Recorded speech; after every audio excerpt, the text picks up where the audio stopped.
neurologists studying the brain hooked people up to like a brain imaging machine, and then they had conversations with people while they're hooked up to this thing, and they presented them with like a fact of science or math or biology or history, and then they asked them, what they thought of this. As they talked about their answer, the imaging machine hooked up to their brains showed that they were using the logic side of their brain. They were thinking about it. And then, while they're hooked up still, they then presented them with political topics, doesn't matter what side, just something political, and asked them their opinion. And then they watched as the logic side of their brain shut off, and then the emotional side of their brain turned on. And nobody was immune. Turns out, the people of Jesus' day were the same way. They get all emotional about politics and religion. Go figure. Now, Palm Sunday today is when Jesus does a very political thing in a very political way, and it triggers the crowd's emotional response, which then backfires on Friday. But Jesus has been telling everybody this is going to happen, so it doesn't really backfire in that sense. Now, many people have placed their social, political expectations upon Jesus, and then just kind of tolerated and entertained his actions and teachings to a point.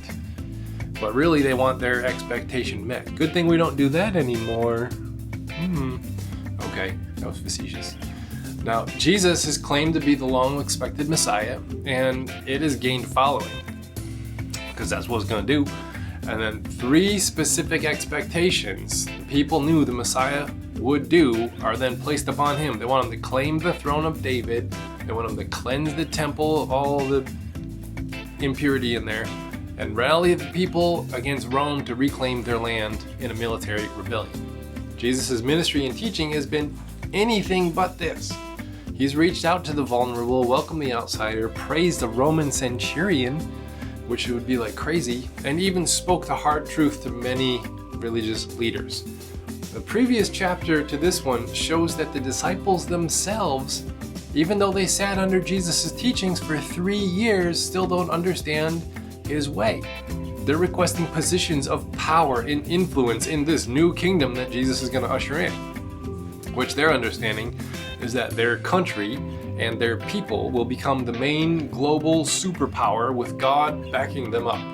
So, Jesus shows them that they are blind, literally, by asking that question, it means you're blind to what's going on here. And then the section right after that is how Jesus heals 2 blind men on the road. Same number of disciples who made the request. Jesus is smart that way.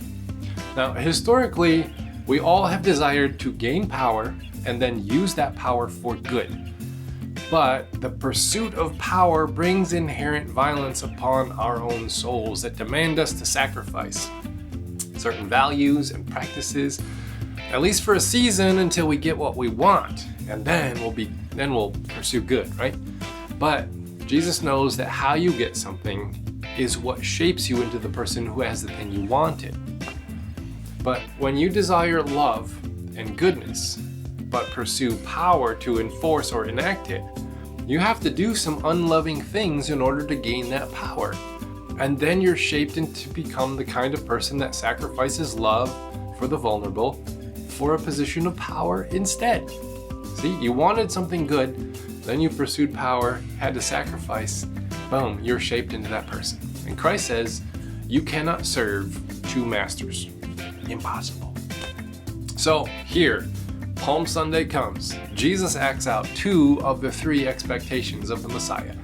He claims the throne, he cleanses the temple in the very next section after this, but he refuses to lead that military rebellion against Rome. The people praise him as he fulfills these first 2 expectations, but shall crucify him when he fails to give them what they want.